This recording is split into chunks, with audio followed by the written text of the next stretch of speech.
Salut les bladers, ici Pegajinka et bienvenue dans cette toute nouvelle review, celle de Variante Lucifer. Bien, après le booster de Longinus, il est temps de s'attaquer au starter de Variante Lucifer. Et comme d'habitude, petit point packaging. Pour commencer, il s'agit d'un starter. Donc en plus d'avoir une toupie avec uniquement des nouvelles pièces, on a un lanceur et pas n'importe quel lanceur, le Super King Bay Launcher. Et on en reparlera juste après. Du coup, au niveau de la boîte, déjà, elle est très grande, normal vous allez me dire, c'est un starter, et en plus de cela, elle est assez bien travaillée au niveau des couleurs et met bien en valeur le gimmick de Variant Lucifer, ou sa Super King Ability comme il l'appelle, le Variant Wall. Autrement dit, l'extension de lame de caoutchouc permettant de repousser l'adversaire, mais on voit ça plus tard. Toujours au dos de la boîte, on observe la composition de l'abeille ainsi que ses stats toujours plus pétées, genre là la défense va carrément toucher le texte, putain. Sur une des tranches, on observe une fois de plus le gimmick de barrière, et sur l'autre, on a le contenu du starter, autrement dit un layer, un driver et un Super King Bay Launcher. Comme dit précédemment, on notera également que cette baie est de type défense à rotation droite unique et toujours du système Super King. Pour terminer, il s'agit du B169, c'est un starter, et la toupie appartient à Lane Valhalla, un nouveau personnage de la série Velvet Burst Super King. Sinon, concernant le reste du contenu de la boîte, c'est comme d'habitude la notice avec le plan des stickers et d'autres infos, les stickers toujours déjà posés, et le Super King Customize Guide que je n'utiliserai pas. C'est pas qu'il est mauvais, c'est juste que j'ai déjà trouvé quelques petits combos avec les pièces qui sont disponibles dans ce starter. Et il y a aussi des pièces comme la Chip Diabolos qui sont sorties après ce starter.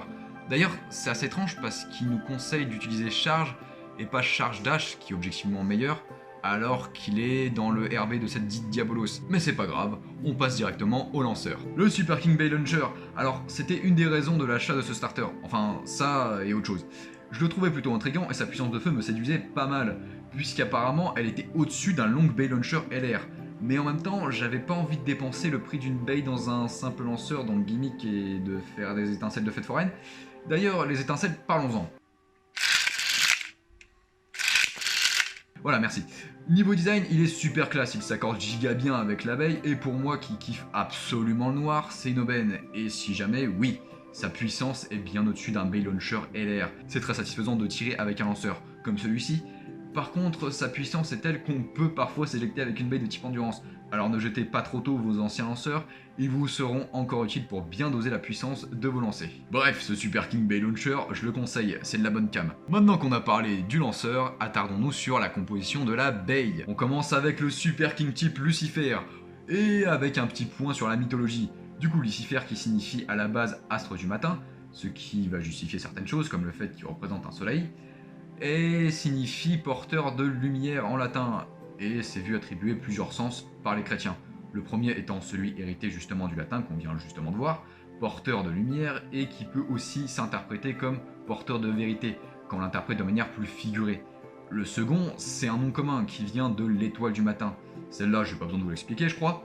Et le troisième et dernier sens, c'est celui le plus connu, autrement dit le nom d'un ange déchu pour s'être rebellé contre Dieu. Certains l'ont rapidement diabolisé et assimilé à Satan. Comme d'habitude, je vous laisse le lien de la fiche Wikipédia en description. Et maintenant que je vous ai bien assommé avec ma mythologie, on va réellement parler du chip. Ce dernier est déjà pour commencer sublime, avec la tête de Lucifer violette couronnée de flammes mises par les stickers.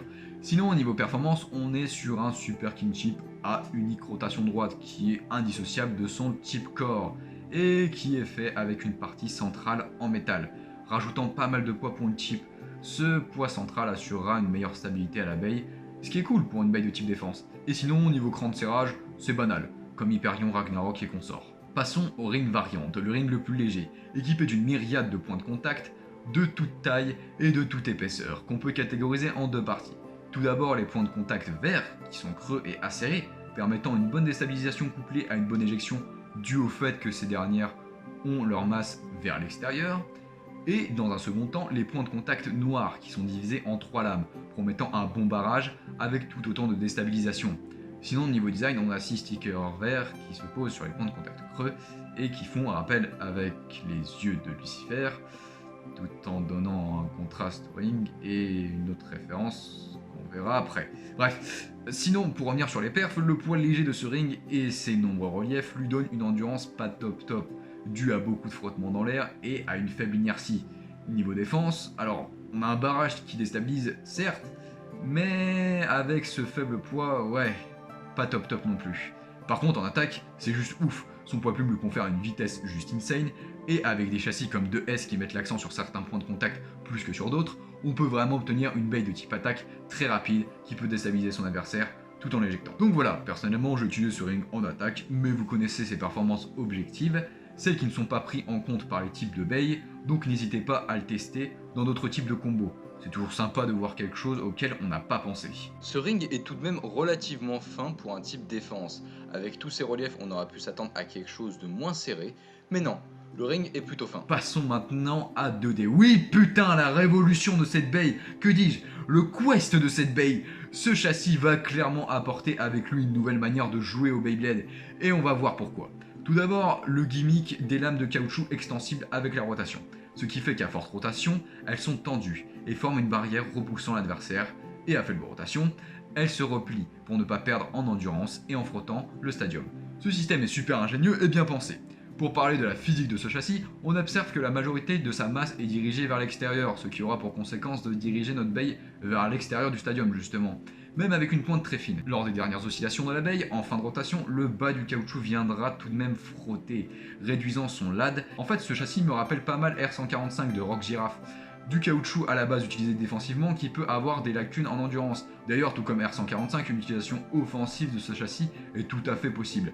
Les lames de caoutchouc tendues combinées à une grande vitesse peuvent éjecter l'adversaire du stadium à une vitesse record. Et c'est génial, attention cependant, que ce soit défensivement ou offensivement, si c'est l'adversaire qui arrive sur vous, les attaques risquent de vous faire frotter et ainsi de vous faire perdre pas mal d'endurance dans le processus.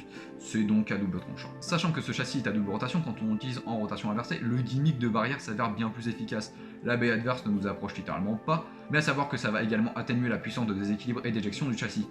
Donc encore une fois, c'est à vous de voir. Ce châssis possède 4 dents basiques, classiques et de la même taille. Et ce châssis a 6 lames. Ils ont un avec Mobius, driver qui me rappelle un auteur de BD que vous devez aller voir parce qu'il fait des choses magnifiques, qui possède bon nombre de points communs avec Bearing, mais aussi bon nombre de différences. À rotation libre fait en POM avec une moindre friction donc, et qui possède une petite pointe aiguisée avec une partie plate sur le côté. Il est aussi légèrement plus grand que les autres drivers dits classiques. Niveau mouvement, c'est tout ou rien, soit on se place au centre et la partie plate nous sert de garde pour éviter d'être déséquilibré par de potentielles attaques, soit on se place sur la partie plate et c'est parti pour une course autour de la ligne dénivelée qui va être accentuée par la rotation libre de ce driver. Ce driver est très spécial et ses mouvements sont assez cool à prendre en main. Pour de l'attaque statique, c'est assez insane, notamment avec 3A, le châssis passe plus en dessous mais touche carrément la baie adverse. Et il y a 6 séparations sur le driver, du coup ça fait 666. C'est marrant. Conclusion, Variant Lucifer est une baie de type défense plus que spéciale, notamment due à son châssis, mais pas que. L'ensemble de ces pièces donnera un mélange étonnant qui nécessitera certes une manière de jouer complexe et jamais vue, mais qui promettra d'être imprévisible aux yeux de l'adversaire.